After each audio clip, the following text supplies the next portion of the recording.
बूढ़ी मां की ये 3 बातें अगर जान ली तो बुढ़ापे में कभी दुखी नहीं होना पड़ेगा। दर्शक बंधु, क्या आपने कभी सोचा है कि बुढ़ापा कैसा होगा?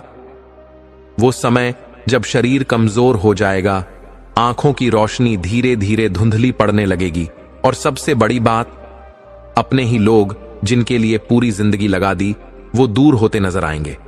शायद आज आप जवान हैं, मजबूत हैं और जिंदगी की भागदौड़ में बिजी हैं, लेकिन एक दिन ये दौर भी आएगा और अगर आपने कुछ चीजें पहले से समझ लीं तो आपका बुढ़ापा खुशहाल होगा, नहीं तो पछतावे और अकेलेपन का अंधेरा चारों तरफ होगा। इस दुनिया में हर इंसान बूढ़ा होता है, लेकिन हर बूढ़ा इंसान खुश नहीं होता। कोई अकेलेपन से लड़ता है, कोई बीमारी से, कोई अपनों की बेरुखी से और कोई उस अफसोस से जो पूरी जिंदगी साथ रहता है। लेकिन एक बूढ़ी मां ने मुझे 3 ऐसी बातें बताई जो अगर आप आज ही समझ लें तो बुढ़ापे में कभी दुखी नहीं होंगे। ये 3 बातें इतनी गहरी हैं कि अगर आपने इन्हें अपनाया तो जिंदगी के आखिरी पड़ाव पर भी आप खुश और आत्मनिर्भर रहेंगे। अगर आप ये सोच रहे हैं कि अभी तो बहुत वक्त है, अभी से ये सब सोचने की क्या जरूरत, तो याद रखिए, बुढ़ापा अचानक नहीं आता। जैसे जैसे वक्त बीतता है वैसे वैसे ये दरवाजे पर दस्तक देता रहता है और जब तक हम इसे गंभीरता से लेते हैं तब तक देर हो चुकी होती है। तो क्यों ना अभी से सीख लिया जाए कि हमें क्या करना है और क्या नहीं, ताकि जब बुढ़ापा आए तो हम मुस्कुराते हुए उसका स्वागत करें, न कि आंसू बहाते हुए पछताएं। आइए उन 3 बातों को समझते हैं जो आपकी पूरी जिंदगी बदल सकती है। लेकिन आगे बढ़ने से पहले आपको बता दें कि गरुड़ पुराण में कहा गया है कि कथा हो या सीख अगर बीच में छोड़ दिया जाता है तो वह पाप की श्रेणी में आता है। तो आपसे निवेदन है कि वीडियो को अंत तक पूरा देखें और अगर आप एक सनातनी हैं तो वीडियो को लाइक करके चैनल को सब्सक्राइब जरूर कर लें। तो चलिए कथा शुरू करते हैं। किशनपुर गांव की एक पतली संकरी गली के अंत में, जहां आम और पीपल के पेड़ छाया देते थे, वहीं एक छोटे से मिट्टी के घर में शारदा अपने बेटे रमेश और बहू सुनीता के साथ रहती थी। उम्र के पड़ाव पर पहुंच चुकी शारदा की आंखों में अनुभव की रोशनी थी और चेहरे पर ममता की चमक। उसका बेटा रमेश खेतों में दिन भर मेहनत करता, जबकि बहू सुनीता पूरे घर को संभालती थी। शारदा का नियम था कि वह हर सुबह स्नान कर भगवान शिव के मंदिर जाती। वहां गांव की अन्य महिलाओं से उसकी भेंट होती। एक दिन जैसे ही वह मंदिर की चौखट पर पहुंची, उसकी नजर अपनी पुरानी सखी सावित्री पर पड़ी। दोनों की आंखें वर्षों बाद मिलने की खुशी में चमक उठी। सावित्री ने उत्साह से पूछा, कैसी हो शारदा? और उसे गले से लगा लिया। शारदा मुस्कुराई, अरे सावित्री, तुझे देखे तो कितने वर्ष बीत गए। सावित्री हंसते हुए बोली, तेरे घर तो अब बहू आ गई है, कैसी है वह? सेवा करती है ना? शारदा के चेहरे पर संतोष झलक उठा। मेरी बहू तो लाखों में एक है, घर के हर काम में निपुण है और मेरी इतनी सेवा करती है कि मुझे किसी चीज की कमी महसूस ही नहीं होती। सावित्री ने खुशी से पूछा, अच्छा, फिर तो तेरी किस्मत चमक गई। बहू को आए कितना समय हुआ? बस 2 महीने ही हुए हैं, लेकिन लगता है बरसों से मेरे साथ है। मैं शादी में नहीं आ सकी, भाई की तबीयत खराब थी। सावित्री ने अफसोस जताया। कोई बात नहीं, पर सच कहूं तो तू आती तो देखती कि मेरी बहू कितनी गुणवान है। रोज सुबह सबसे पहले गर्म चाय लाती है, दिन भर मेरी देखभाल करती है, रात को पहले मुझे खाना परोसती है, फिर खुद खाती है। सावित्री चकित थी। अरे वाह, अब तो तुझे किसी बात की चिंता नहीं करनी पड़ेगी। तू सच में सौभाग्यशाली है। शारदा ने मुस्कुराकर सिर हिलाया। सावित्री ने उसे गले लगा लिया। अब तो मैं भी तेरी बहू से मिलने आऊंगी। दोनों सहेलियों ने कुछ और बातें की, फिर सावित्री विदा हो गई। मंदिर से लौटते समय शारदा के मन में एक अजीब हलचल थी। वह अपनी बहू की खूब तारीफ कर रही थी, लेकिन अचानक उसके मन में एक सवाल उठा, क्या सच में उसकी बहू उतनी ही अच्छी है जितनी वह समझती है? यह सवाल उसके भीतर उमड़ने लगा। गांव की पगडंडी पर चलते हुए उसने सोचा, जल्दी घर पहुंचना चाहिए। जैसे जैसे वह घर के पास आई, दिल की धड़कन तेज हो गई।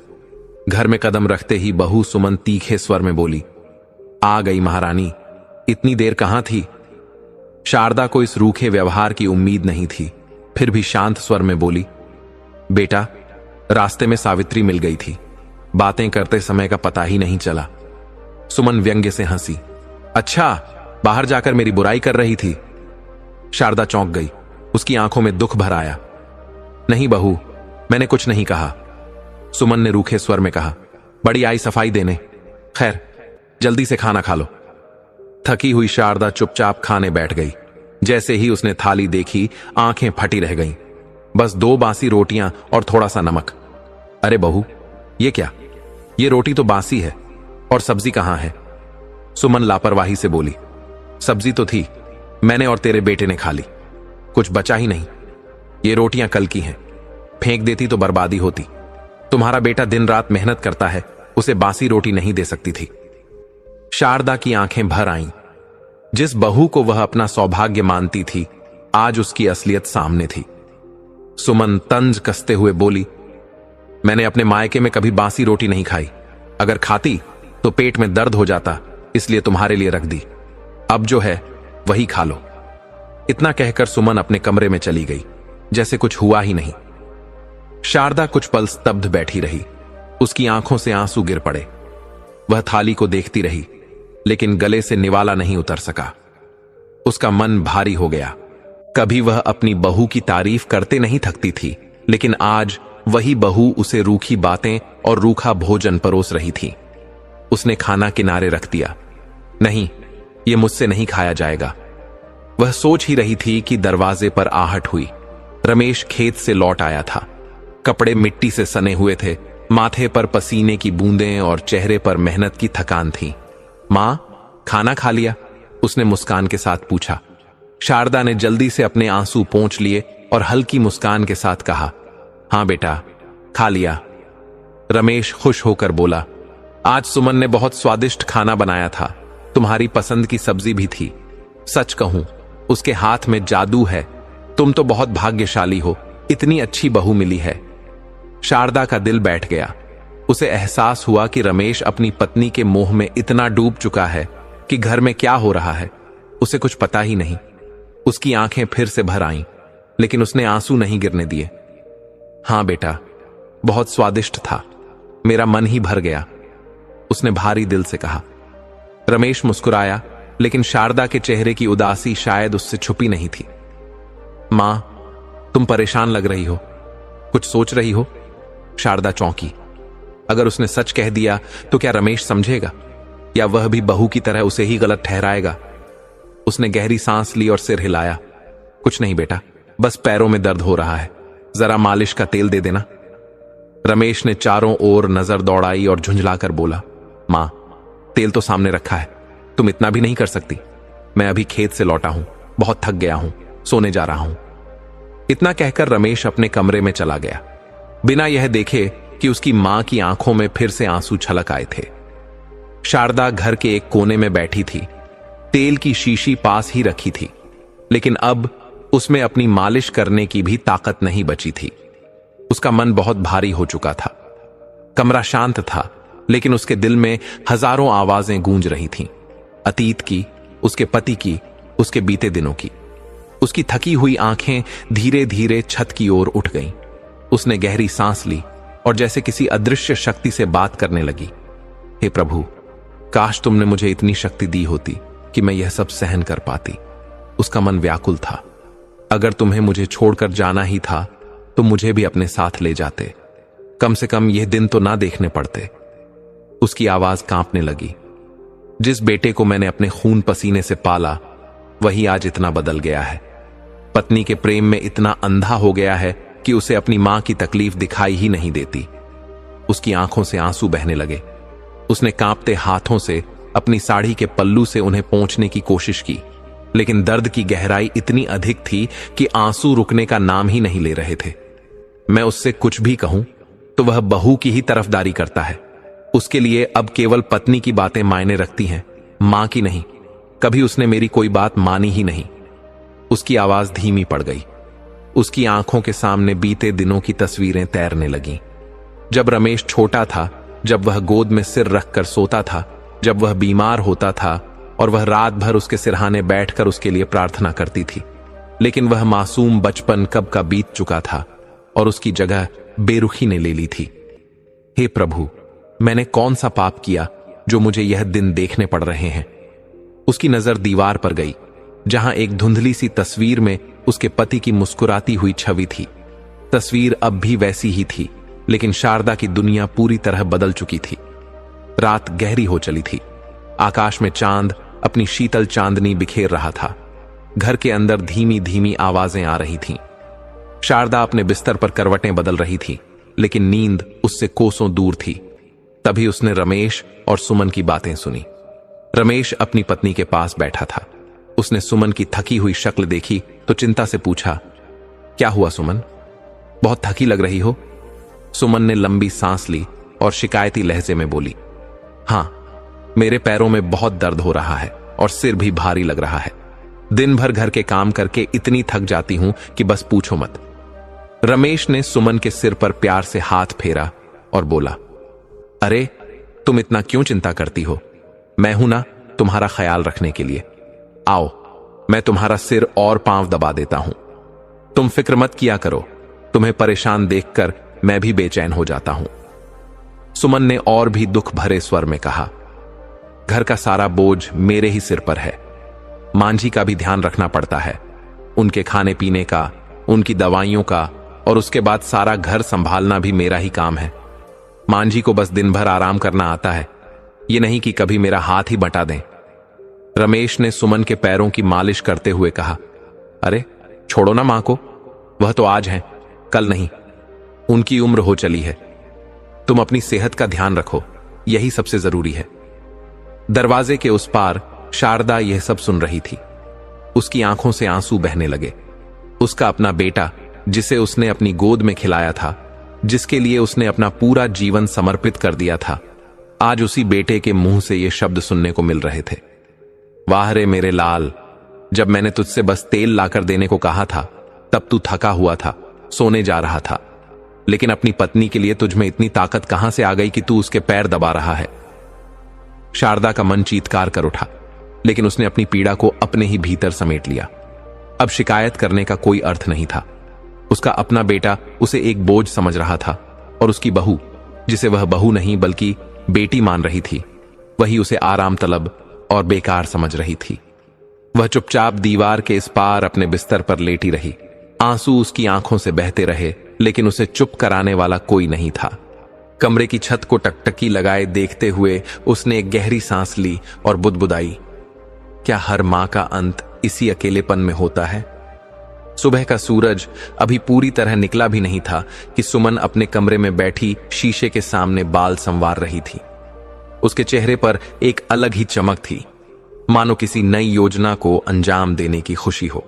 तभी रमेश कमरे में आया और तकिए के पास बैठते हुए बोला, क्या बात है सुमन, आज सुबह सुबह इतनी खुश दिख रही हो? सुमन ने हल्की मुस्कान दी और नजाकत से कहा, सुनिए जी, आज मेरे दूर के रिश्तेदार के यहां शादी है। मुझे शादी में जाना है और मैं चाहती हूं कि वहां सबसे अलग और सबसे सुंदर दिखूं। रमेश ने हैरानी से पूछा, तो जाओ ना, इसमें इतनी बड़ी बात क्या है? सुमन ने नकली नाराजगी दिखाते हुए कहा, अरे ऐसे ही चली जाऊं? मुझे एक नई महंगी साड़ी चाहिए और कुछ नए गहने भी। मेरे पास बहुत कम गहने हैं, मैं शादी में ऐसे थोड़ी जाऊंगी। रमेश ने लंबी सांस ली और सिर खुजलाते हुए कहा, लेकिन सुमन, मेरे पास इतने पैसे नहीं हैं। तुम्हारे पास तो वैसे भी बहुत सारी साड़ियां हैं, उन्हीं में से कोई पहन लो। और वैसे भी ये शादी तुम्हारे दूर के रिश्तेदार की है, कोई खास नहीं।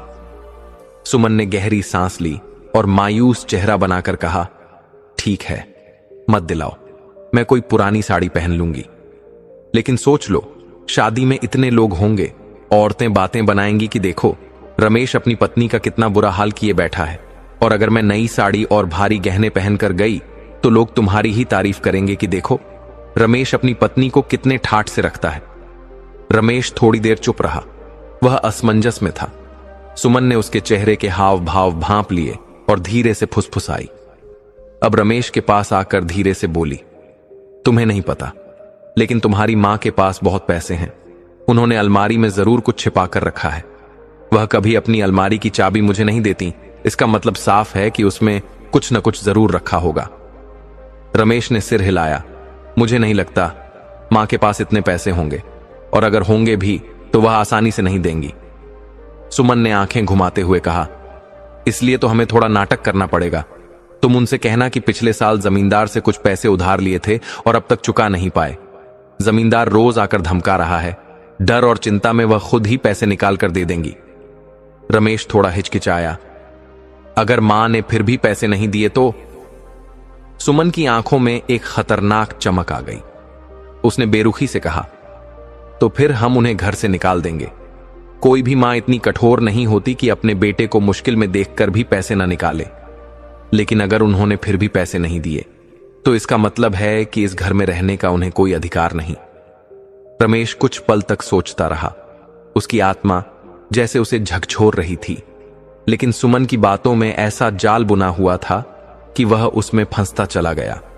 उसने धीमे स्वर में कहा, ठीक है, मैं मां से बात करके देखता हूं। सुमन मुस्कुराई। उसका काम हो गया था। अब वह पूरी शान से शादी में जाने का सपना देखने लगी और इधर रमेश अपनी ही मां के साथ छल करने के लिए तैयार हो गया। शाम का वक्त था। सूरज ढल चुका था और घर में हल्का अंधेरा छा रहा था। शारदा अपने छोटे से कमरे में बैठी पुराने दिनों की यादों में खोई हुई थी। तभी दरवाजे पर हल्की आहट हुई। उसने मुड़कर देखा तो रमेश खड़ा था। उसका चेहरा उतरा हुआ था, आंखों में गहरी चिंता की लकीरें थीं। शारदा ने तुरंत उसे पास बुलाया। क्या बात है बेटा, बहुत परेशान लग रहे हो। रमेश ने गहरी सांस ली, सिर झुकाया और धीमे स्वर में कहा, क्या बताऊं मां, मैं बहुत बड़ी मुसीबत में फंस गया हूं। शारदा के माथे पर चिंता की लकीरें खींच गईं। उसने रमेश का हाथ पकड़कर कहा, क्या हुआ बेटा, साफ साफ बताओ। रमेश ने झूठी उदासी ओढ़ते हुए कहा, मां, जब आप बहुत बीमार थीं तब मैंने जमींदार से कुछ कर्ज लिया था। सोचा था कि फसल कटने के बाद चुका दूंगा, लेकिन हालात ऐसे बने कि अब तक पैसे नहीं लौटा पाया। शारदा चौंक गई। कितने पैसे लिए थे बेटा, और अब क्या कह रहा है जमींदार? रमेश ने झूठी चिंता से सिर झुका लिया। मां, वह अब रोज धमकाने आ रहा है। आज तो उसने यहां तक कह दिया कि अगर कल तक पैसे नहीं मिले तो हमें इस घर से निकाल देगा। मैं क्या करूं मां, मेरी समझ में कुछ नहीं आ रहा। पहले ही इतने खर्चे हैं, घर का खर्च, आपकी दवाइयां, और ऊपर से इस साल फसल भी अच्छी नहीं हुई। कहां से लाऊं इतने पैसे? शारदा को जैसे गहरा आघात लगा। उसकी बूढ़ी आंखों में आंसू आ गए। हे भगवान, अगर घर चला गया तो हम कहां जाएंगे? कुछ देर तक सोचने के बाद उसने कांपते हाथों से अपनी अलमारी खोली और उसमें से अपनी संदूकची निकाली। उसे खोलते हुए उसकी आंखों में अपने स्वर्गीय पति की तस्वीर घूम गई। उसने जैसे अपने मन में कहा, तुमने यह पैसे इसलिए दिए थे कि मुश्किल वक्त में काम आए, और इससे बड़ा मुश्किल वक्त और क्या होगा। शारदा ने वह सारे पैसे रमेश के हाथों में रख दिए। बेटा, तुम्हारे पिताजी ने यह पैसे बुरे समय के लिए बचा कर रखे थे। इससे बुरा समय और क्या होगा? यह लो, और जमींदार का कर्ज चुका दो। ज्यादा तो नहीं है, लेकिन शायद तुम्हारी कुछ मदद हो जाए। रमेश ने पैसों को कसकर पकड़ लिया। उसने सिर झुका लिया, लेकिन यह अपराध बोध का झुकाव नहीं था, बल्कि अपने छल को छिपाने की कोशिश थी। रात को जब रमेश ने यह पैसे सुमन को दिए तो उसकी आंखें चमक उठीं। उसने पैसों को अपने हाथ में लेते हुए विजय मुस्कान दी और कहा, अब मजा आएगा, अब मैं शादी में सबसे खूबसूरत दिखूंगी। अगले दिन सुमन एक चमकती हुई महंगी साड़ी में तैयार हुई, गहनों से सजी, चेहरे पर गर्व और संतोष की मुस्कान ली। उसने आईने में खुद को निहारा और कहा, देखो कैसे चमक रही हूं, अब शादी में सबकी नजरें मुझ पर ही होंगी। उधर शारदा के कमरे में सन्नाटा पसरा था। वह बेबस होकर भगवान की मूर्ति के सामने बैठी थी और सोच रही थी, क्या सच में मैंने अपने बेटे की मदद की, या फिर अपने ही जीवन की बची खुची पूंजी किसी और की चमक धमक के लिए कुर्बान कर दी? कुछ दिनों तक सब कुछ सामान्य सा चलता रहा, लेकिन सुमन के मन में एक अजीब सी बेचैनी बनी हुई थी। हर बार जब वह शारदा को घर में देखती तो उसका मन क्रोध से भर उठता। उसे लगता कि यह बूढ़ी औरत उसके सुख और सपनों के रास्ते का सबसे बड़ा रोड़ा है। वह चाहती थी कि घर में केवल उसी का हुक्म चले, और इसके लिए उसे किसी भी तरह शारदा से छुटकारा पाना था। एक रात जब रमेश काम से लौटा और आराम करने लगा, सुमन उसके पास बैठ गई। उसने धीरे से कहा, सुनिए, मैं सच में बहुत परेशान हो गई हूं। इस घर में जब तक आपकी मां है तब तक हमें चैन नहीं मिलेगा। रमेश ने थकान भरी आवाज में कहा। अब क्या हुआ सुमन? सुमन ने गहरी सांस ली और अपने मन की बात कह डाली। आप ही बताइए, उनकी उम्र हो चुकी है, कब तक उनका बोझ उठाएंगे? उनकी दवाइयों में हर महीने इतने पैसे लग जाते हैं कि घर का बाकी खर्च ही नहीं चल पाता। अगर वह नहीं रहेंगी तो हमें यह सब झेलना नहीं पड़ेगा। रमेश ने हैरानी से उसकी ओर देखा। सुमन, ये कैसी बातें कर रही हो? सुमन झुंझलाकर बोली। सच कह रही हूं, मैं तंग आ चुकी हूं। अगर इस घर में सुख चाहिए तो इस बूढ़ी औरत से छुटकारा पाना ही होगा। रमेश चुप हो गया। वह सुमन की बातों से असहज महसूस कर रहा था, लेकिन कुछ कह नहीं सका। अगले दिन दोपहर का समय था। शारदा आंगन में रखी कुछ चीजें समेट रही थी। तभी सुमन ने सोचा, आज ही इसे ऐसी सजा दूंगी कि रमेश का भरोसा पूरी तरह से मुझ पर आ जाए। वह तेजी से चली और शारदा के सामने से जानबूझकर टकरा गई। फिर खुद को जोर से धक्का देकर जमीन पर गिर पड़ी और दर्द से चीख उठी, हाय मेरी कमर, मैं मर गई। शारदा घबरा गई। वह तुरंत आगे बढ़ी और सुमन को उठाने लगी। अरे बहू, तुम ठीक तो हो, कहीं चोट तो नहीं आई? लेकिन सुमन का असली खेल अब शुरू होना था। उसने दर्द से कराहते हुए जोर से चिल्लाया, अजी सुनते हो? देखिए, आपकी मां ने मुझे धक्का दे दिया। रमेश दौड़ता हुआ वहां आया। उसने सुमन को जमीन पर पड़ा देखा और तुरंत उसे उठाने लगा। सुमन, क्या हुआ? सुमन ने झूठी सिसकियों के बीच कहा, आपकी मां ने मुझे धक्का देकर गिरा दिया। मैंने तो कुछ कहा भी नहीं था, मैं तो बस अपने काम से जा रही थी। शारदा यह सुनकर स्तब्ध रह गई। उसकी आंखों में आंसू आ गए। उसने कांपते हुए कहा, बहू, मैंने तुम्हें नहीं गिराया। तुम झूठ क्यों बोल रही हो? तुम तो खुद ही गिर गई। सुमन ने दर्द से कराहते हुए कहा, देखा आपने, आपकी मां कितना झूठ बोल रही हैं। मैं क्या नाटक कर रही हूं? मुझे सच में बहुत चोट लगी है, बहुत दर्द हो रहा है। शारदा ने यह सुना तो रोते हुए बोली, नहीं बेटा, मैंने इसे नहीं गिराया, ये खुद ही गिर गई थी। लेकिन रमेश पहले ही सुमन की बातों में फंस चुका था। उसने गुस्से से कहा, मां, यह क्या कर रही हैं आप? आप जानती हैं कि सुमन दिन भर घर के काम में लगी रहती है, फिर भी आप उसे तकलीफ दे रही हैं? यह कौन सा तरीका है? शारदा ने बेबसी से रमेश का हाथ पकड़ा। बेटा, मेरी बात मान, मैंने सच में कुछ नहीं किया। यह मुझ पर झूठा इल्जाम लगा रही है। लेकिन रमेश ने झटके से अपना हाथ छुड़ा लिया। मां, सुमन कोई नाटक नहीं कर रही, उसे सच में चोट लगी है। आप इतनी निर्दयी कैसे हो सकती हैं? सुमन ने अपनी आंखों में कुछ और आंसू भरते हुए कहा, रमेश, रहने दीजिए। अगर आपकी मां को मेरे साथ ऐसा ही व्यवहार करना है तो मैं चुप रहूंगी। आखिर मैं इस घर की बहू हूं, मुझे तो सहना ही पड़ेगा। रमेश को सुमन पर और भी दया आ गई। उसने प्यार से उसे सहारा दिया और कहा, तुम चलो अंदर आराम करो, सारा काम मां देख लेंगी। ये कहते हुए वह सुमन को कमरे में ले गया और पीछे शारदा अकेली खड़ी रह गई। उसकी आंखों से आंसू छलक पड़े। उसने आसमान की ओर देखा और बुदबुदाई, हे भगवान, ये कैसा समय दिखा रहे हो? जिस बेटे को पाल पोस कर बड़ा किया, आज वह अपनी ही मां की सच्चाई देखने में असमर्थ हो गया है। कमरे में घुसते ही सुमन ने दरवाजा अंदर से बंद कर लिया। उसका चेहरा क्रोध और जलन से तमतमा रहा था। वह रमेश के पास बैठी और गहरी सांस लेते हुए धीमी लेकिन सधी हुई आवाज में बोली, आपने देखा ना, आज आपकी मां ने मेरे साथ क्या किया? अब तो मुझे सच में डर लगने लगा है। मुझे लगता है कि वह मुझे मार देना चाहती है। रमेश चौंक कर बोला, क्या बकवास कर रही हो सुमन? मां ऐसा क्यों करेंगी? सुमन ने आंसू बहाते हुए जवाब दिया, आपको क्या पता, जब आप घर पर नहीं होते तब उनका असली रूप सामने आता है।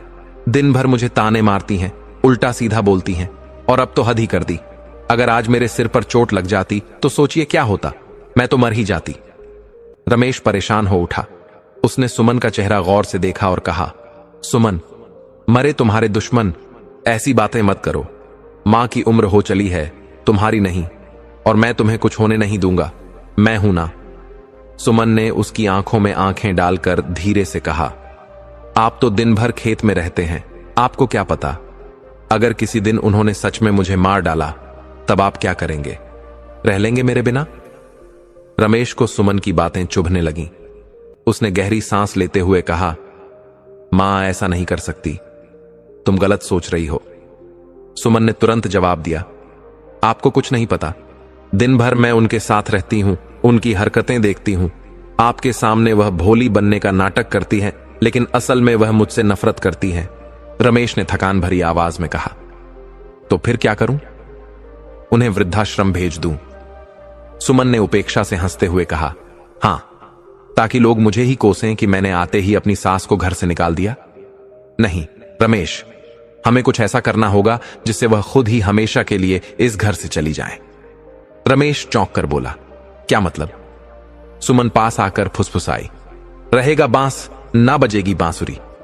रमेश ने घबराकर सुमन की ओर देखा, ये तुम क्या कह रही हो सुमन? सुमन ने उसकी आंखों में देखते हुए धीमे से कहा, मैं वही कह रही हूं जो सही है। देखो, वैसे भी उनकी उम्र हो चुकी है, वह सिर्फ हमारे लिए बोझ बन गई है। जब देखो तब रोती रहती है, तुम्हारे पिताजी को याद करके। उन्हें भी तो मुक्ति चाहिए ना। रमेश के अंदर एक अजीब सा डर बैठने लगा, लेकिन सुमन की बातों में उसे तर्क नजर आने लगे। वह बोला, हां, शायद तुम सही कह रही हो। मां अब इस घर में खुश नहीं है, और वैसे भी उनकी दवाइयों में इतने पैसे खर्च हो जाते हैं। अगर हम उन्हें हटा दें तो हमारा जीवन आसान हो जाएगा। सुमन ने एक शातिर मुस्कान के साथ रमेश का हाथ थाम लिया। तो फिर तय रहा, कल जाकर ऐसी दवा ले आओ जिससे मां को गहरी बेहोशी आ जाए। मैं उसे खाने में मिला दूंगी। जैसे ही वह बेहोश होंगी, हम उन्हें श्मशान ले जाकर जला देंगे। रात के समय वहां कोई नहीं जाता, किसी को पता भी नहीं चलेगा। रमेश अब पूरी तरह से सुमन के वश में था। उसने सिर हिलाते हुए कहा, ठीक है, ऐसा ही करते हैं। कमरे में एक अजीब सी शांति छा गई।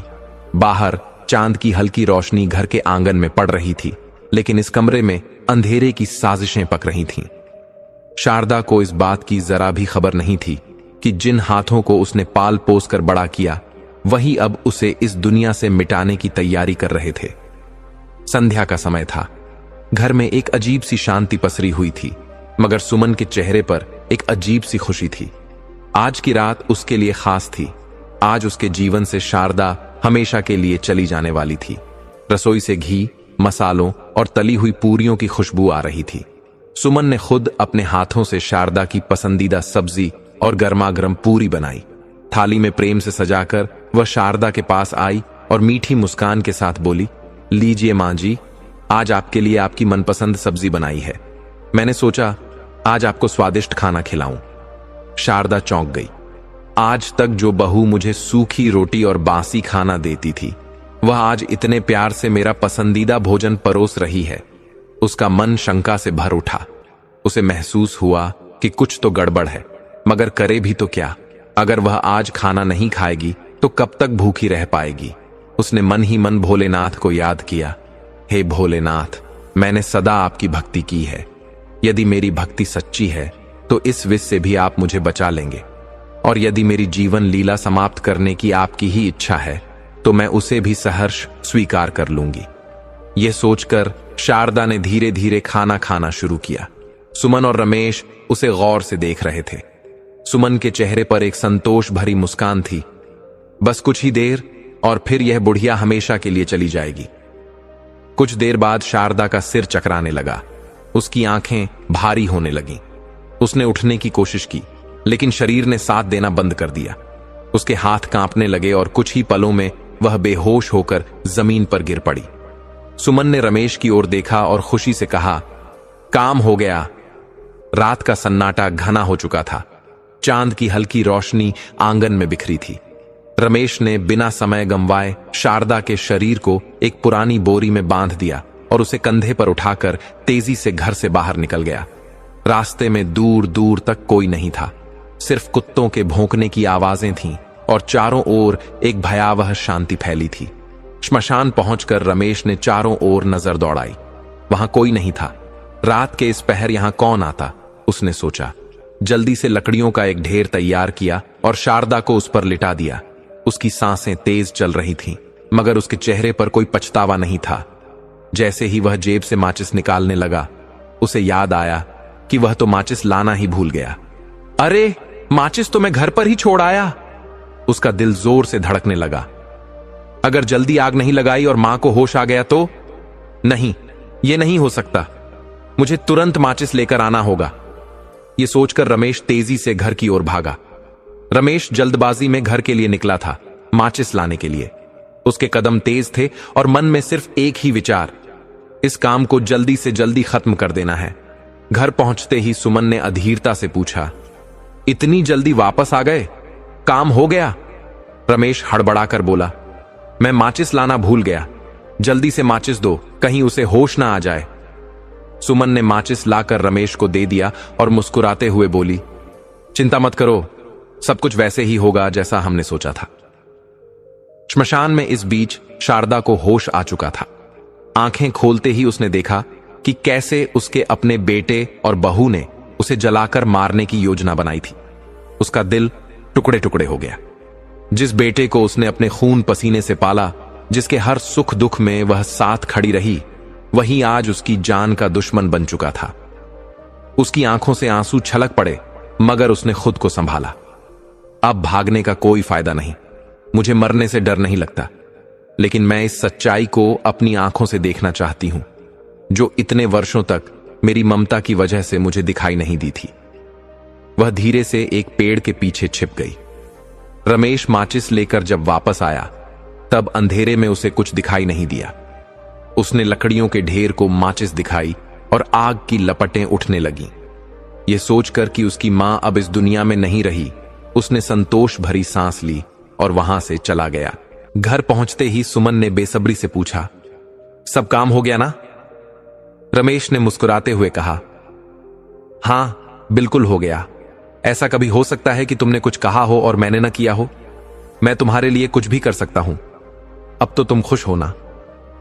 सुमन की आंखों में चमक आ गई। हां, अब हम आराम से रह सकते हैं। ना कोई झगड़ा होगा, ना कोई तकलीफ। सच में आप जैसे पति को पाकर मैं धन्य हो गई। आपने यह सब मेरी खुशी के लिए किया है। मैं आपको कभी मां की कमी महसूस नहीं होने दूंगी। उनसे भी ज्यादा आपका ख्याल रखूंगी। रमेश ने गर्व से सिर ऊंचा किया, मानो उसने कोई बहुत बड़ा पराक्रम कर दिया हो। लेकिन उन्हें यह अंदाजा भी नहीं था कि जिसे उन्होंने जलाया वह उनकी मां नहीं थी, वह तो कुछ लकड़ियां थीं। असली शारदा अब भी जिंदा थी। वह दूर खड़ी अपने बेटे को अपनी ही लाश को जलाते हुए देख रही थी। उसने लंबी सांस ली और मन ही मन सोचा, शायद मर जाना ही मेरे लिए बेहतर होता, मगर अब मैं मरूंगी नहीं। अब मैं जीऊंगी, मगर एक नई शारदा बनकर। रात गहरी होती जा रही थी। चांद बादलों में छिपता और निकलता। शारदा, जिसका दिल अभी अभी अपने ही बेटे के विश्वासघात से टूटा था, पेड़ों के बीच अकेली खड़ी थी। हवा में अजीब सी ठंडक थी, लेकिन उससे भी ज्यादा ठंडक उसके मन में थी, एक अंधकारमय भविष्य की ठंडक। वह कांपती आवाज में बुदबुदाई, हे भगवान, अब मैं कहां जाऊंगी? मेरा तो इस दुनिया में कोई अपना भी नहीं। अगर घर गई तो वे फिर से मेरी जान लेने की कोशिश करेंगे। आपने मुझे इस आग से बचाया, मुझे जीवन दान दिया, तो आगे का रास्ता भी आपको ही दिखाना होगा। भोलेनाथ, मेरी मदद कीजिए। उसकी आंखों से आंसू बह रहे थे, लेकिन अब वह कमजोर नहीं पड़ना चाहती थी। वह जीवन से हार मानने वालों में से नहीं थी। उसी वक्त दूर से कुछ आवाजें आने लगीं। शारदा सतर्क हो गई। उसने देखा कुछ लोग झाड़ियों के बीच से आते हुए नजर आ रहे थे। उनके हाथ में एक भारी पोटली थी, जिसे वे संभालते हुए इधर उधर देख रहे थे। उनके कपड़े मैले थे, चेहरे पर अजीब सी घबराहट थी और वे बार बार पीछे मुड़कर देख रहे थे, जैसे कोई उनका पीछा कर रहा हो। शारदा घबराकर पास के एक बड़े पेड़ के पीछे छिप गई और ध्यान से उनकी बातें सुनने लगी। भाई, यही सही जगह है। यहां पैसे गिन लेते हैं और सोना आपस में बांट लेते हैं। ये तो श्मशान है, यहां कौन आने वाला है? एक आदमी ने कहा और पोटली नीचे रख दी। लेकिन भाई, यहां भूत भी तो रहते होंगे ना? दूसरे ने डरते हुए पूछा। पहले वाले ने हंसकर कहा, अबे चुप, भूत वूत कुछ नहीं होता। ये सब लोगों को डराने की बातें हैं। लेकिन सुना है कि जो लोग पाप करते हैं उन्हें भूत सबसे पहले पकड़ते हैं। तीसरा चोर कांपते हुए बोला। अबे डर मत, इंसानों से बच गए तो भूतों से भी बच जाएंगे। लेकिन उस चोर के मन में डर घर कर गया था। वह बार बार इधर उधर देख रहा था, जैसे कोई अज्ञात शक्ति उसे घूर रही हो। शारदा पेड़ के पीछे से यह सब सुन रही थी। अचानक एक विचार उसके मन में आया। प्रसन्नता से उसने अपने अश्रुपूर्ण नेत्रों को पोंछा और धीरे धीरे मुस्कुराई। हे भोलेनाथ, आपका बहुत बहुत धन्यवाद। आपने मुझे रास्ता दिखा दिया। उसकी आंखों में अब एक नई चमक थी, एक नई उम्मीद। उसने अपनी कांपती उंगलियों को मुट्ठी में भींच लिया। अब इस धन की लालच में वे मेरी सेवा करेंगे, मेरी परवाह करेंगे।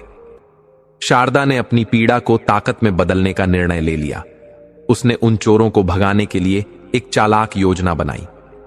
वह गहरी सांस लेते हुए अपने अंदर का डर निकालने लगी।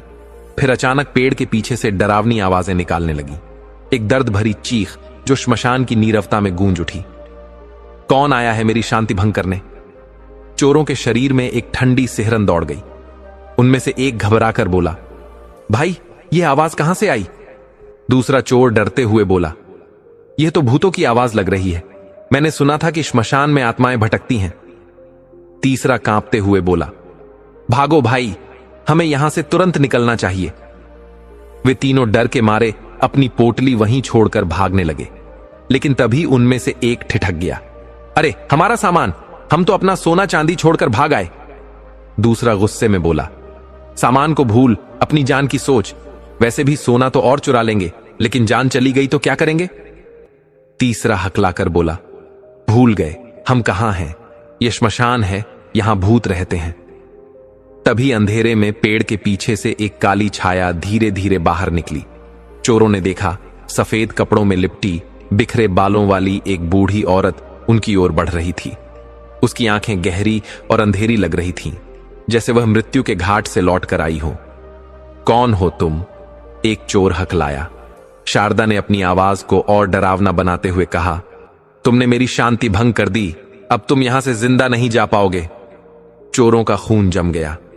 भाई, ये सच में चुड़ैल है, भागो, नहीं तो हमें मार डालेगी। और फिर जैसे उनके पैरों में पंख लग गए हों, वे वहां से बिजली की तेजी से भाग निकले। शारदा ने चैन की सांस ली।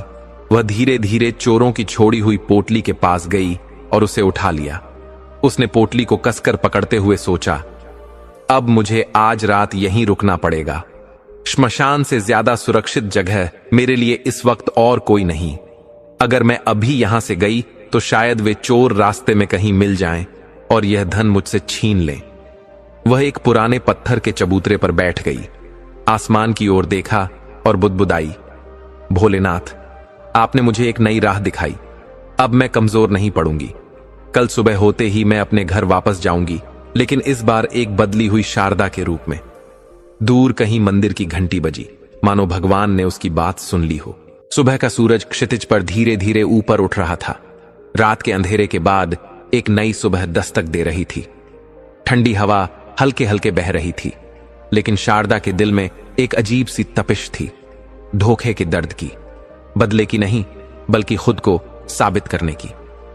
रात श्मशान में बिताने के बाद शारदा अब पूरी तरह से बदल चुकी थी। अब वह वही निरीह मां नहीं थी जिसे उसके अपने बेटे और बहू ने धोखा दिया था।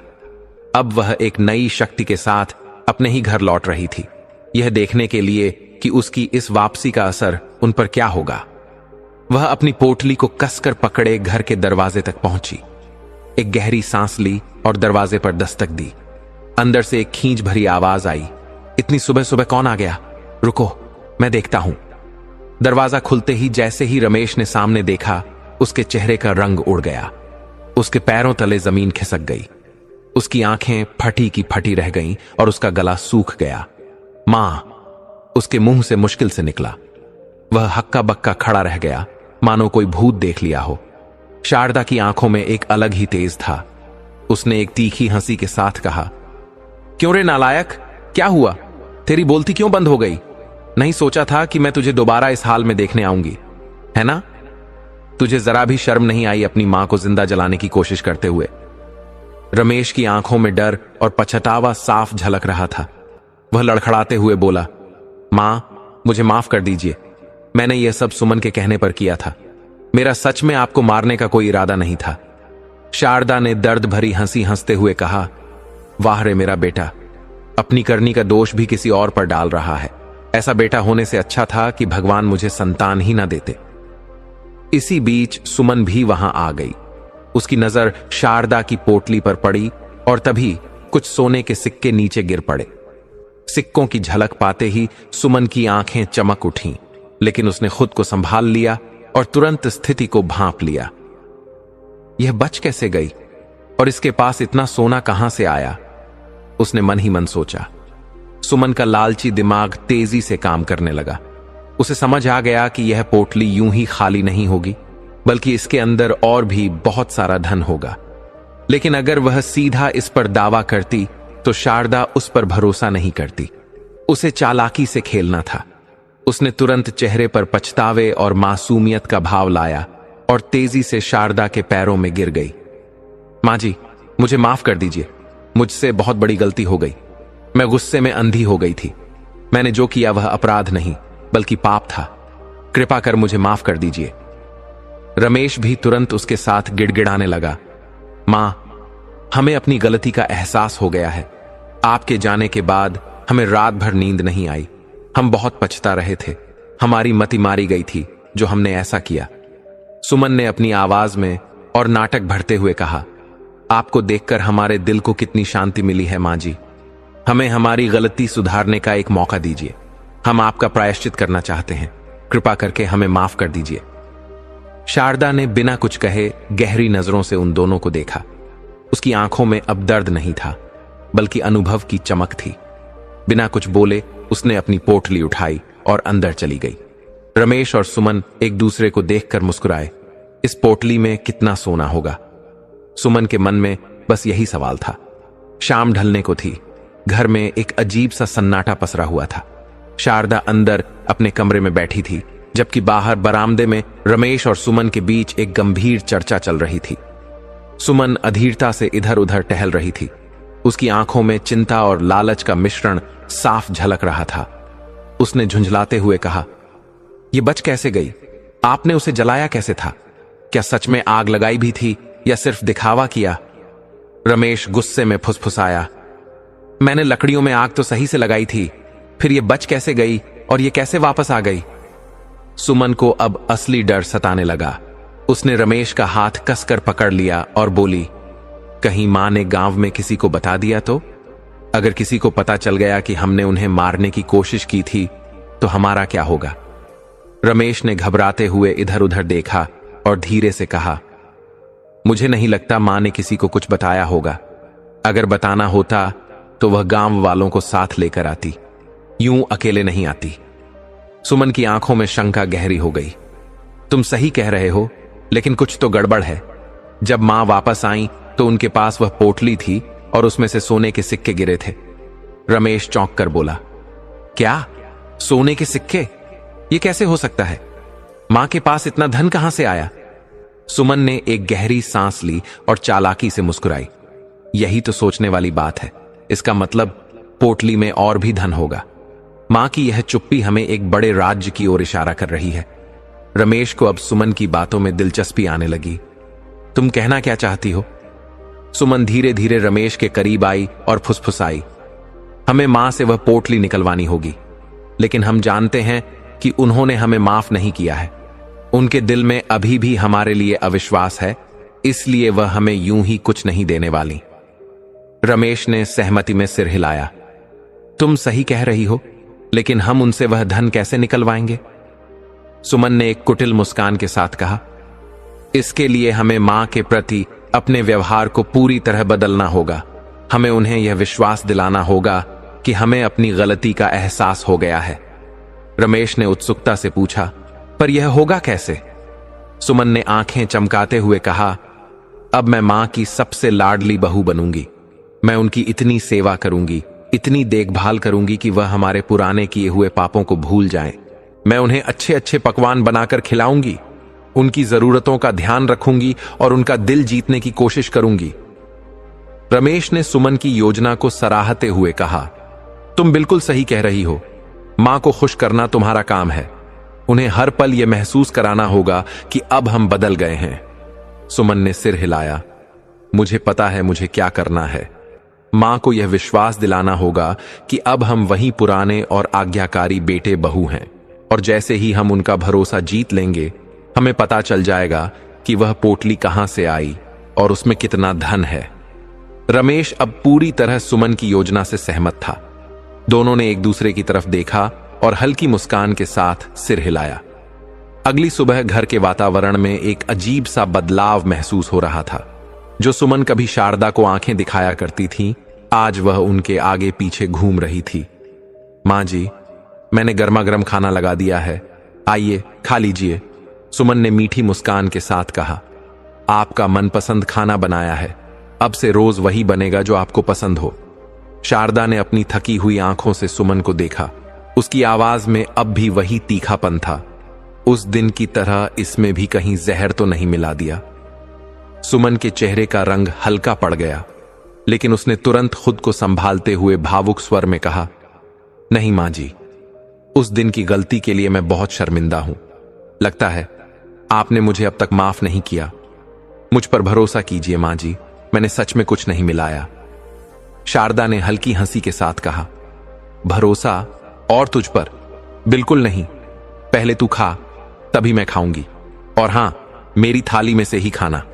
सुमन को जैसे यह सुनकर बिजली का झटका लगा, लेकिन उसने स्थिति को संभालते हुए थाली में से 2 निवाले उठाए और खाते हुए बोली, देखा मां जी, मैंने खा लिया, अब तो आप मुझ पर भरोसा करेंगी ना?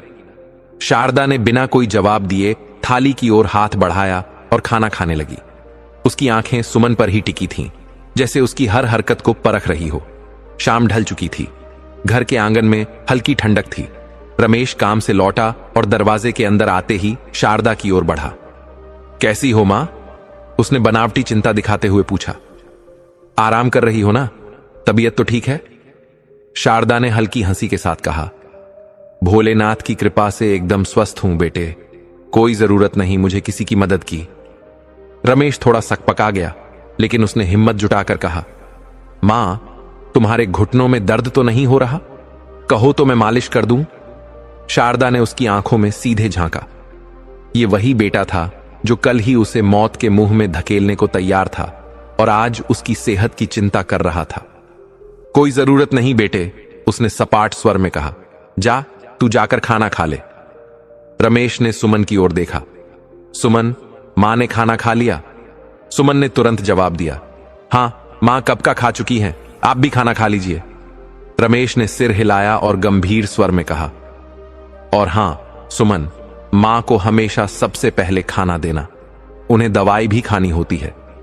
मेरी मां को किसी भी तरह की तकलीफ नहीं होनी चाहिए। फिर उसने जेब से अपना बटुआ निकालते हुए कहा, मां की दवाइयों की पर्ची निकालकर मुझे कल दे देना, मैं शहर जाकर लेता आऊंगा। सुमन ने आज्ञाकारी बहू की तरह सिर झुका लिया। जी ठीक है। शारदा यह सब चुपचाप देख रही थी। जिस बेटे को कभी उसकी तकलीफों से कोई फर्क नहीं पड़ता था, वह अब उसकी चिंता कर रहा था।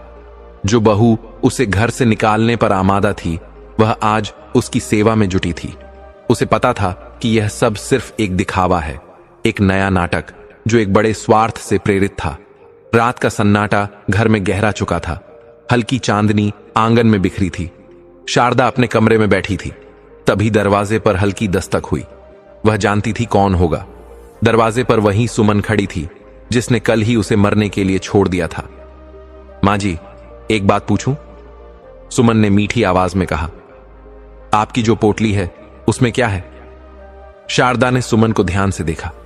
उसकी आंखों में वही पुरानी धूर्तता चमक रही थी जिसे वह अब साफ पहचान सकती थी। उसने एक गहरी सांस ली और मुस्कुराते हुए बोली, वह एक राज है जो समय आने पर ही बताऊंगी। सुमन को जैसे निराशा हुई, लेकिन उसने इसे जाहिर नहीं होने दिया। मां जी, अब इतना राज मत बनाइए, मुझे भी तो बताइए। तू जा यहां से, जाकर सो जा, शारदा ने टालते हुए कहा। सुमन बुझे मन से कमरे से बाहर आई और बड़बड़ाने लगी, मां जी कुछ बताने को तैयार ही नहीं है और पोटली चुराने का कोई मौका भी नहीं मिल रहा। लगता है मुझे और धैर्य रखना होगा, अभी और सेवा करनी पड़ेगी, तभी तो वह खुद बताएंगी कि पोटली में क्या है। अगली सुबह सुमन फिर से अपनी नई चालाकी के साथ हाजिर थी। मां जी, आपकी चाय तैयार है, गर्मा गर्म पी लीजिए। शारदा ने चाय की प्याली को देखा, फिर सुमन की आंखों में झांका। उसने हल्के से हंसते हुए कहा, पहले तू पीकर बता, फिर मैं पीऊंगी। सुमन थोड़ा चौंकी। मां जी, आप मेरी जूठन पिएंगी? शारदा ने तीखी नजरों से उसे देखा और सख्त लहजे में बोली, हां, पी लूंगी। जहर पीने से अच्छा है कि तेरी जूठन ही पी लूं, कम से कम जिंदा तो रहूंगी। सुमन के चेहरे पर कुछ पलों के लिए खामोशी छा गई। फिर उसने जबरन मुस्कान के साथ चाय का एक घूंट पिया और बोली, देखिए, कुछ नहीं मिला है इसमें, अब तो पी लीजिए। शारदा ने चुपचाप चाय का प्याला उठाया और एक घूंट लिया। उसके चेहरे पर कोई भाव नहीं थे, लेकिन दिल ही दिल में वह इन नए नाटकों को देख रही थी। दिन बीतते गए और शारदा की सेवा जारी रही। समय पर गर्म खाना, दवाई, आरामदायक बिस्तर। जो बेटे बहू कल तक उसे घर से निकाल देना चाहते थे, वही आज उसकी जी जान से देखभाल कर रहे थे। लेकिन शारदा मूर्ख नहीं थी। वह अच्छे से जानती थी कि यह सब सेवा क्यों हो रही है। वह समझती थी कि इन्हें मुझसे कोई लगाव नहीं, बस इस पोटली का लालच है, वरना यही लोग मुझे जिंदा जलाने को तैयार थे। दिन बीतते जा रहे थे। अब सुमन का धैर्य जवाब देने लगा था। वह हर रोज शारदा की सेवा करती, मीठे बोल बोलती, पर उसका मन बस एक ही चीज में अटका था, वह रहस्यमय पोटली। आखिर उसमें ऐसा क्या था जिसे लेकर मांझी इतनी सतर्क रहती थी? उस दिन सुमन ने तय कर लिया कि अब और इंतजार नहीं। वह शारदा के पास पहुंची और धीरे से बोली, मां जी, अब तो बता दीजिए, आखिर इस पोटली में क्या है? क्या अब भी आपको हम पर भरोसा नहीं? शारदा ने सुमन की आंखों में देखा। वहां अभी भी वही पुरानी लालसा चमक रही थी, जिसे वह अब पहचानने लगी थी। कुछ पलों तक शांति रही, फिर शारदा ने एक लंबी सांस ली और हल्की मुस्कान के साथ कहा, अच्छा, ठीक है, दिखाती हूं। जैसे ही शारदा ने पोटली खोली, उसकी चमक से सुमन की आंखें चौंधिया गईं। उसमें सोने के सिक्के, चमचमाते गहने और ढेर सारा धन था। यह सब देखकर सुमन के चेहरे पर अविश्वास और लालच का एक अनोखा मिश्रण झलक उठा। इतना सारा धन? सुमन ने हैरानी से कहा, मां जी, यह सब आपको कहां से मिला? किसने दिया? शारदा ने सुमन के चेहरे की हर हलचल को गौर से देखा, फिर बड़े ही शांत स्वर में बोली, जिस दिन तुम्हारा पति मुझे आग में जलाकर चला गया था, उसी दिन एक चमत्कार हुआ। आग की लपटों के बीच से एक दिव्य देवता प्रकट हुए। उन्होंने मुझे बचाया और कहा कि जो हुआ वह बहुत अन्यायपूर्ण था। जब मैंने उन्हें अपनी कहानी सुनाई तो उन्हें मुझ पर दया आ गई। शारदा थोड़ा रुकी और फिर आगे बोली, शायद इसीलिए उन्होंने मुझे यह धन दिया, ताकि मैं अपना जीवन सम्मान और निर्भयता के साथ जी सकूं, बिना किसी डर के। सुमन यह सुनकर सोच में पड़ गई। उसके मन में कई सवाल उठने लगे। क्या सच में ऐसा हुआ था, या मां जी कुछ छिपा रही थीं? पर जो भी हो, इस समय सच्चाई से ज्यादा महत्वपूर्ण था यह जानना कि क्या मां जी के पास और धन हो सकता है। कुछ क्षणों की खामोशी के बाद सुमन बोली, मां जी, आपने सिर्फ इतना ही धन क्यों मांगा? और भी मांग सकती थी ना? शारदा हल्के से मुस्कुराई और बोली, बेटी, मैं बूढ़ी हूं, मुझसे ज्यादा भार उठाया नहीं गया, इसीलिए जितना ला सकी उतना ही लाई। सुमन ने सिर हिलाया और मन ही मन सोचा, तो इसका मतलब वहां और भी धन हो सकता है। सुमन के चेहरे पर एक अजीब सी चमक आई। वह शारदा को प्रणाम करने के अंदाज में झुकी और मीठी आवाज में बोली, ठीक है मां जी, आप आराम कीजिए, मैं अभी आती हूं। अगर किसी चीज की जरूरत पड़े तो मुझे आवाज लगा देना। सुमन बेचैनी से रमेश का इंतजार कर रही थी। जैसे ही रमेश घर आया, उसने दरवाजा बंद किया और दबे स्वर में बोली, सुनते हो, मैंने उस पोटली के राज का पता लगा लिया है। रमेश चौंका, क्या सच कह रही हो? सुमन ने एक कुटिल मुस्कान के साथ सिर हिलाया और उसे पूरी बात विस्तार से बता दी। कैसे शारदा को वह चमत्कारी धन आग से निकले देवता ने दिया था और कैसे वह केवल थोड़ा सा ही उठा पाई थी। रमेश हैरानी से सुनता रहा, लेकिन उसके चेहरे पर धीरे धीरे लालच की चमक उभरने लगी। दिन बीतते जा रहे थे। सुमन का धैर्य अब जवाब देने लगा था।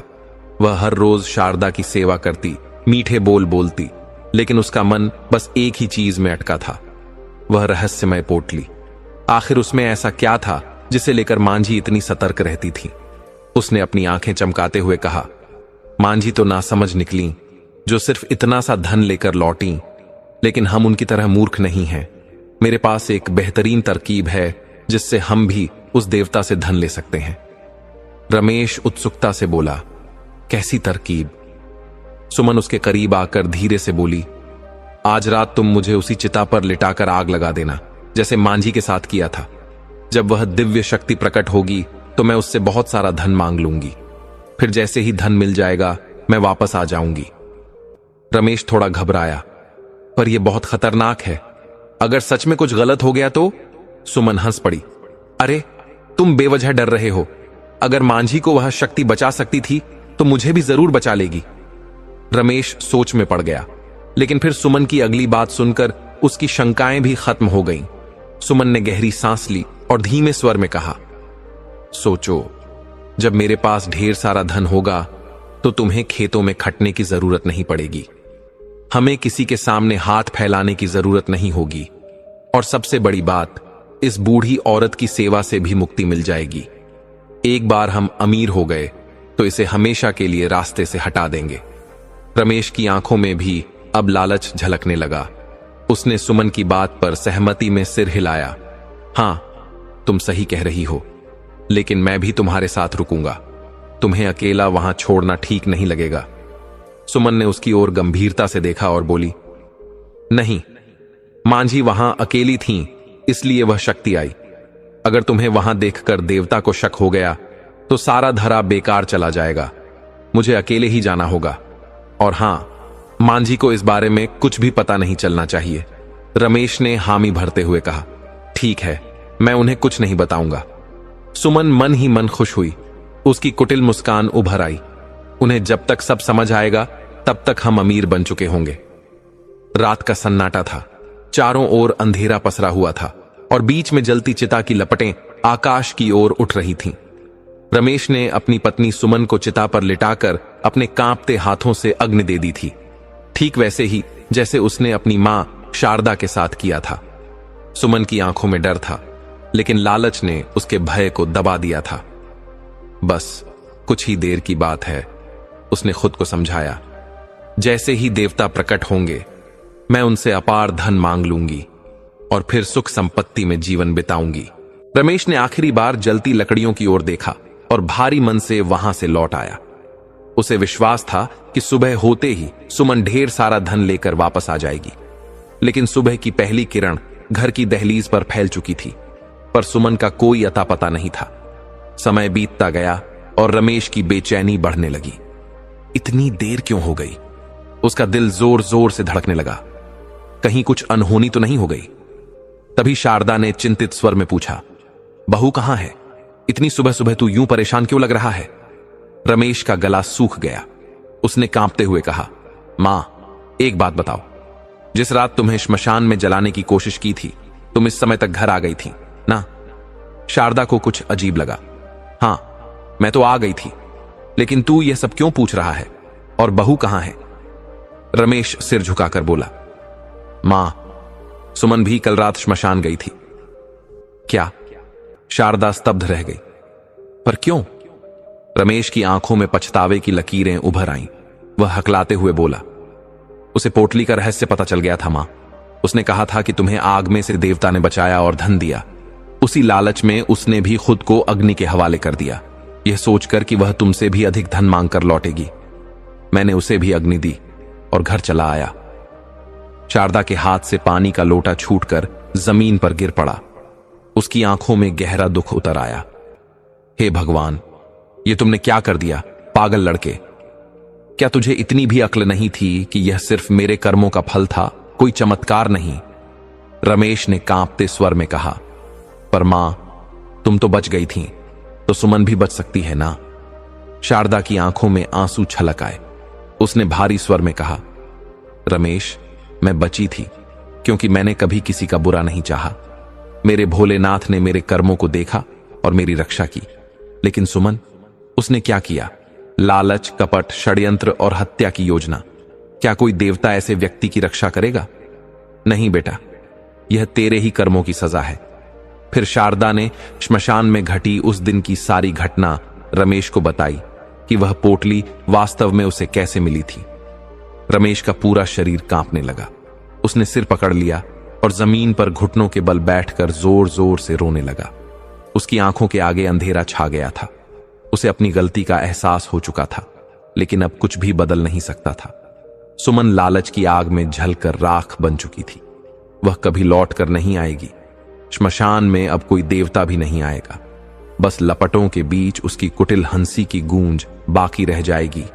दर्शक बंधु, अब हम इस कहानी से जानेंगे उन 3 बातों को जिसे जान लेने के बाद कभी बुढ़ापे में दुख नहीं मिलेगा। तो चलिए जानते हैं। 1, अपनी आर्थिक आजादी बनाए रखें।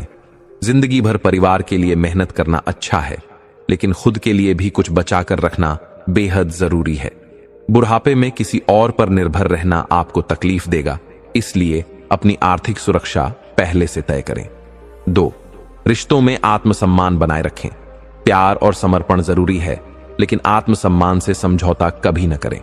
यदि आप खुद की इज्जत करना भूल गए तो धीरे धीरे लोग भी आपको हल्के में लेने लगेंगे।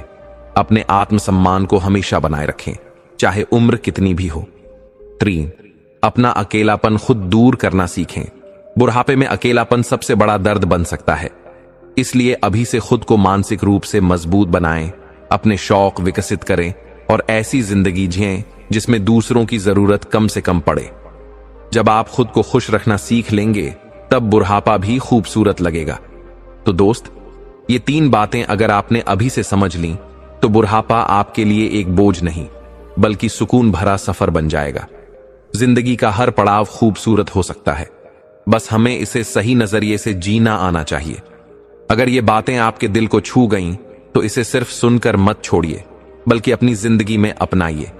और अगर आपको ऐसी ही जिंदगी बदलने वाली बातें सुनना पसंद है, तो भायरम टॉक्स को अभी सब्सक्राइब कर लीजिए, क्योंकि यहां आपको वो सीख मिलेगी जो शायद किताबों में नहीं, लेकिन असली जिंदगी में सबसे ज्यादा काम आएगी। मिलते हैं अगले वीडियो में, तब तक अपना ख्याल रखें और खुश रहें।